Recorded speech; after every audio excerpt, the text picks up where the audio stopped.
Bonjour, bonjour. Je voudrais vous parler aujourd'hui des raisons principales pour lesquelles les couples viennent consulter. Et ça répond à la question euh, que vous me posez souvent, qui est comment ça se passe? Comment ça se passe une thérapie de couple? Eh bien, je dirais que selon mon expérience, les trois raisons principales pour lesquelles les couples consultent sont les suivantes. On n'arrive pas à se comprendre, il ou parfois elle m'a trompé, ma vie de couple est devenue trop monotone, il n'y a plus la saveur de nos débuts. Voilà, je dirais les trois principales raisons. Alors, ma façon de travailler et d'accompagner le développement de l'épanouissement du couple est la suivante. Après avoir recueilli la description du contexte, tant sur le fond que sur la forme de leur communication, et après avoir convenu d'un consensus sur l'objectif à atteindre, consensus qui peut être par exemple, on veut apprendre à développer une communication constructive, on veut rétablir la confiance entre nous, ou on voudrait consolider l'intimité, et bien dans ce cas-là, après j'invite les membres du couple à dialoguer d'un sujet qu'ils savent difficile. Et tout en prenant soin, pour ce qui me concerne, de ne pas me concentrer, de ne pas concentrer toute mon attention sur le contenu de leurs échanges, je m'efforce d'identifier ce qu'ils savent bien faire lorsqu'ils communiquent.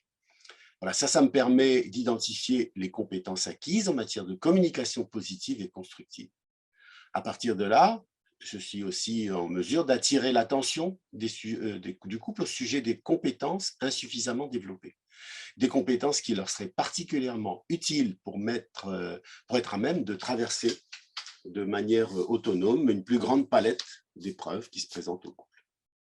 Alors, la suite du travail d'accompagnement se concentre toujours en coachant le processus de communication du couple sur le développement de ses compétences qu'on a identifiées comme étant insuffisamment développées. Voilà, au travers de leurs échanges et de mes interventions, eh bien, ce travail de développement conduit les couples vers une conscience élargie des causes qui les ont conduits à rechercher l'aide d'un thérapeute ou d'un coach de couple. Ce saut de conscience facilite la mobilisation et la mise en action de nouveaux comportements qui viennent à leur tour renforcer l'autonomie et l'harmonie du couple. Alors, statistiquement, les couples travaillent de 1 à 10 séances à peu près, en moyenne 6. Voilà. Et entre 2 séances consécutives, les couples qui réussissent à prolonger chez eux la pratique que je leur ai proposée au cabinet ou en ligne, selon le cas, eh bien, ces couples-là affirment à obtenir des progrès encourageants. Voilà, mais tout n'est pas toujours aussi rose. En effet, il arrive que nous ayons besoin de nous mobiliser au préalable sur certaines croyances fortement enracinées, qui sont d'ailleurs souvent héritées de l'enfance, comme par exemple la difficulté à faire confiance à l'autre sexe, un accès difficile au pardon, une espèce de compétition sourde pour le pouvoir au sein du couple, ou parfois une totale inaptitude à la négociation.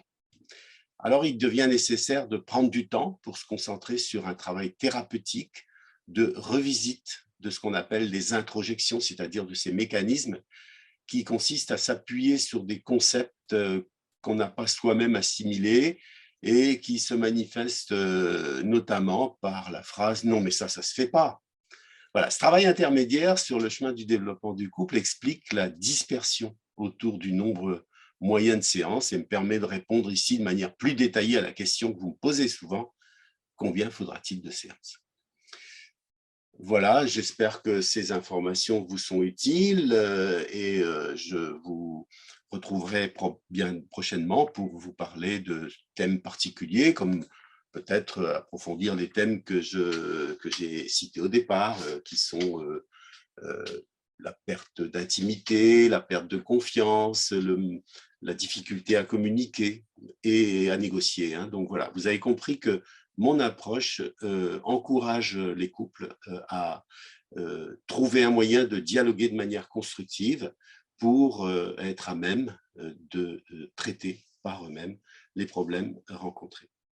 Voilà, c'est succinct. J'espère que cette petite présentation vous aura plu, vous aura renseigné. N'hésitez pas à revenir vers moi si vous avez besoin d'échanger, si vous avez besoin d'informations complémentaires.